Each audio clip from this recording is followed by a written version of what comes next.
මොන බ්ලොග් එක කරන්න කලින් යන්න ඕන ඉස්සෙල්ලා වැඩට. ඉතින් ඔන්න උදේම නැගිටලා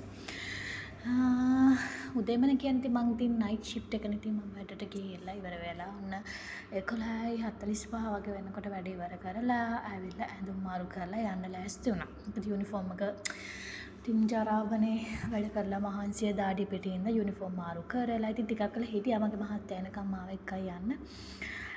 ඊට පස්සේ අපි දෙන ටැක්සි එකකුත් අරගෙන ගියා. ඉතින් රැයලා හරි මහන්සියි දෙන්නටම. මොකද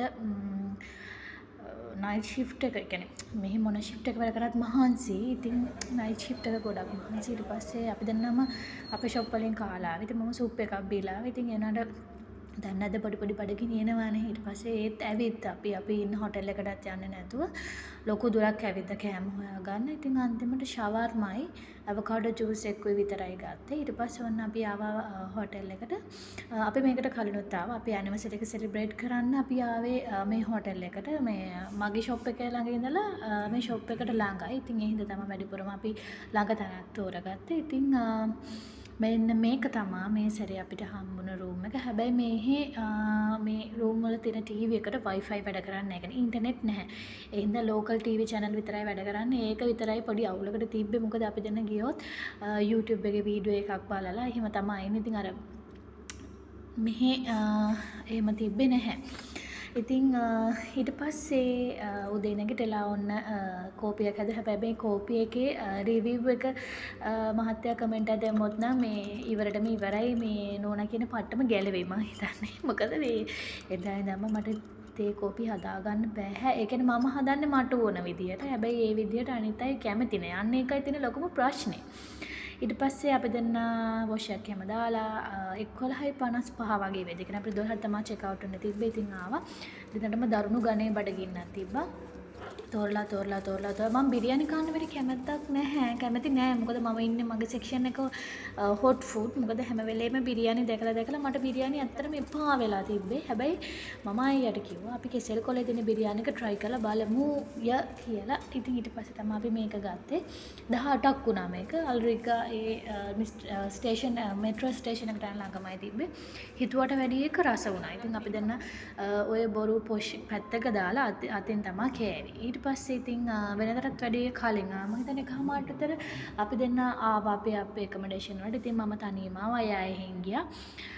අපේ ස්ටාෆ් බස් එක ගෙනගෙන ඉතින් මම පොඩි බඩු වගේක් ගත්තා අපේ ලුලු එකටම ගිහිල්ලා ඊට පස්සේ බස් එකේ ඇවිල්ලා මට ඕනුනේ නිදා ගන්න. ඒනට ඉතින් නිදා ගන්න කලින් වැඩ ගොඩාක් තිබ්බා කරන්න නෑ. ඇඳුම් හොදලා අන්තිමට ටවල් හොදලා ගෙදරටත් කතා කරලා බත් එකක් විතරක් මම රයිස් කුකර් එකේ තිබ්බා. මොකද මට කන්නවත් උවමනා තිබුණේ මට නිදා ගන්න ඕනුනේ. මම ලුලු එකෙන් ගෙනාව යෝගට් එකක්. ඉතින් ඒක කකා තමයි මේ ගෙදර අයටත් කතා කරේ. ඉතින් ගෙදර අයටත් මොන අමාරුව තිබ්බත් ගෙදර අයට නම් කතා කරන්න ඕනනේ.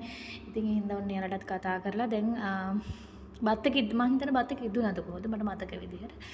ඊට පස්සේ ඔක්කොම අතලා දාලා කොණ්ඩේ try කරගත්තා. මොකද මේ හෙම්බිරිසාවක් හැදෙන්න ඔන්න මෙන්න මෙහි රස්නේ පිටේ හෙම්බිරිසාව හැදුනොත් ඉතින් ඉවරයි. ඔන්න මේ 6 මම 7:00ට දැම් තිබ්බට මට 6 වෙද්දී ඇහැරුණා. බලන්නකො 6ටත් මේ හැන්දෑවේ 2ට 3ට වගේ ඒ තරම් මෙහි අවුවා. ඊට පස්සේ ඔන්න බඩගින්න දරුණුටම වෙලා තිබ්බා. ඊට පස්සේ බත් එක ඉදලා තිබ්බ ඉන්න මම මාළු මැරිනේට් වෙන්න තියලා තමයි නිදාගත්තේ. ඒකට මට බදින්න විතරනේ තියෙන්නේ. ඒකත් ලේසියිනේ. ඊට පස්සේ මාළු බදින ගමන් මම පඬිතුකමට පපඩම් අතින් අල්ලව. ඉතින් කරන්න දෙයක් නැහැ. ඔහොම තමයි. ඉතින් ඕවා සුළු දේවල්. ඊට පස්සේ ඉතින් මගේ බියුටි කාචේ වැඩ පටන් ගත්තා.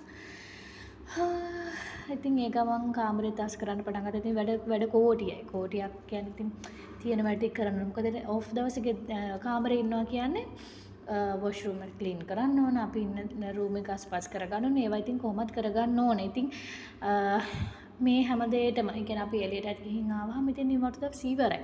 මේ මගේ පුංචි සැලුන් එක. හැබැයි ඉතින් මීට වැඩි අයිටම් තිබ්බා මට ලංකාවේදී. ඉතින් මෙහි කාමරේ එහෙම තියාගන්න මහ ලොකු ඉඩකුත් නැහැ. ඉතින් ඉතින් මම ලොකුවට එහෙම කලෙක්ට් කරගන්නේ නැහැ. ඒකට මම හරි ආසයි. ඉතින් එක ක්‍රීම් ජාති ගන්න ඒවා යූස් කරලා බලන්න එහෙම තියෙනවා මගේ කැමැත්තක්. මං ඉස්සෙල්ලා ඉඳන්ම එහෙම තමයි. ඊට පස්සේ මං හැදුවා පරිප්පු එකක්. මොකද මාළුයි පපඩම් විතරක් කන්න බෑනේ. ඒ හින්දා පරිප්පු එක්කුත් හදලා ඉතින් මහත්තයන් ඉතින් කරදර කරේ නෑ. ඉතින් මොකද ඒ මනුස්සයත් මහන්සි වෙලා ඉන්නේ කියලා කරදර කරේ නෑ. ඊට පස්සේ මම කන්න පටන් ගත්තා. කාලි ඉවරලා තමයි මං යාට කෝල් එකක් දුන්නේ. මොකද මම එයාගේ ෆෝනේ වීඩියෝස් වගේක් තිබ්බනේ ඒ ටික ඉල්ල ගන්න කියලා. ඊට පස්සේ මම දැන් පුංචි බ්ලෙන්ඩර් එකක් අරන් ඉන්නවා. මොකද මේ දවස්වල හරි රස්නේ හින්දා ඇඟ ඉක්මනට හීට් වෙන හින්දා මම හැමදාම රැට වැඩ ඇවිල්ලත් ඒ කියන්නේ නිදා ගන්න කලින් මම මොනවා හරි පළතුරක් එක ජූස් එකක් බීලම තමයි නිදාගන්න. ඉතින් මේ සැරේ අදගෙන ආව මම අවකාඩෝ එක කෑල්ලක් හෙටට තියාගෙන අනිත් කෑල්ල අද බොනවා. ඉතින් මම සීනි ගොඩාක් දාන්නේ නැහැ.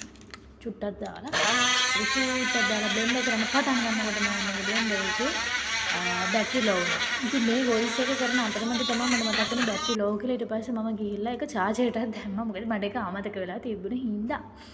ඊට පස්සේ ඉතින් මෙන්න මේ විදිහට කුණු ටිකත් ඉවර අයින් කරලා මම නිදා ගන්න යන්නේ. ඉතින් දැන් මගේ Facebook page එකකුත් තියෙනවා. ඒකත් follow කරන් යන්න. ආයෙත් හම්බෙමු. bye.